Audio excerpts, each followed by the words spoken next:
Video consumption is there. There were over 10 billion video views in the US alone in December of last year.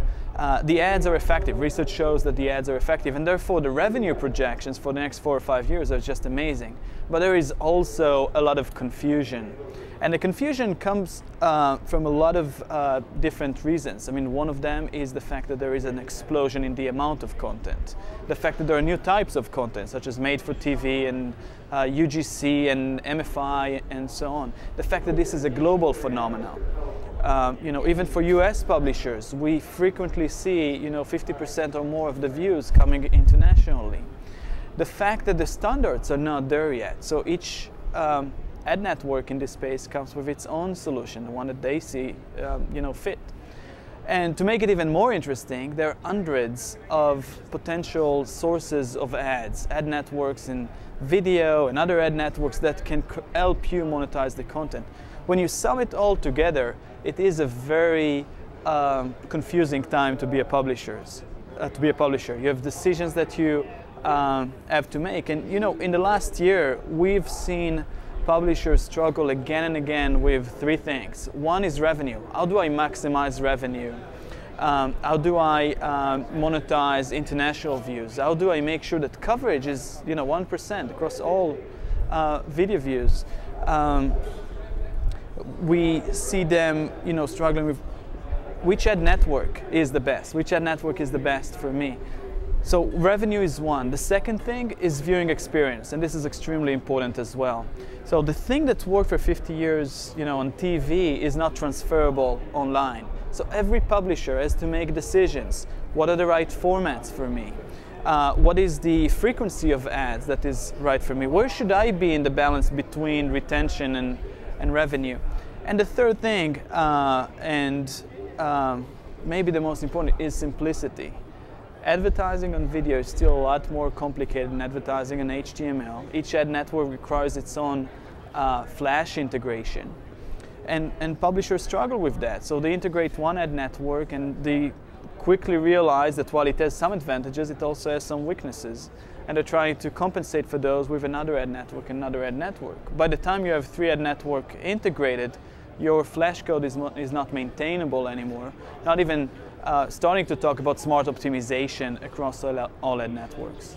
So about 2 weeks ago, we announced Adapt TV One Source, which is the first and, as far as I know, the only open and universal video advertising solution.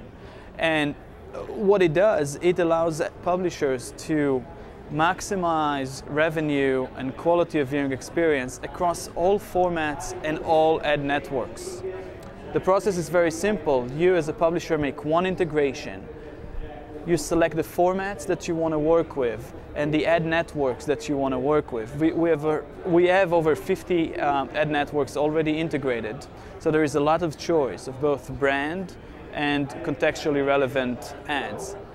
And the end results for publishers is a really simple system powered by very sophisticated technology that enables them to increase eCPM substantially, may be flexible and make smart decisions about viewing experience, and provide a really simple solution. That's one integration, one interface, and just really endless opportunity and flexibility. Is that the focus of your business now? Is that a big direction? Yeah, that is the focus of the business. This is a massive expansion of what we did before. We were always the leaders in analysis of the videos and optimization across ad networks. We always sourced our ads from ad networks. We just took it to the next level by opening it to all ad networks, all ad formats, using exactly the same sophisticated technology to make the most out of it.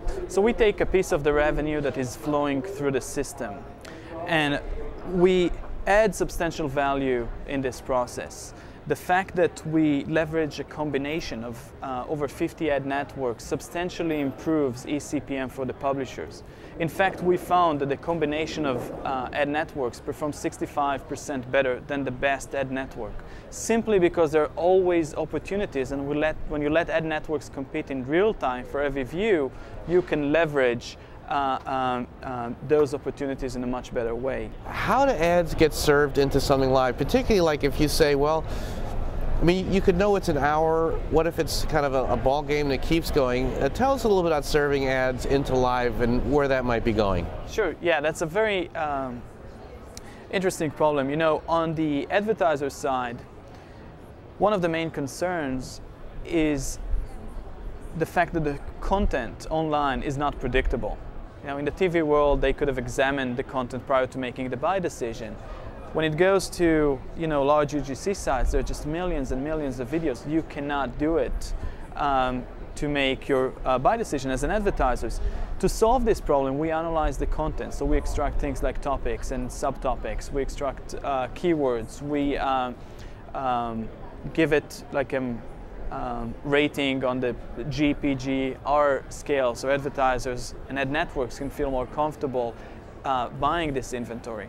When it comes to streaming, this problem just becomes a little bit more difficult, and the level of information, knowledge, and certainty about the data you have goes down just a little bit farther. So I think that in terms of viewership, yes, it's absolutely on the rise. In terms of advertisers' adoption, it will come. It will come just a little bit slower than other types of video.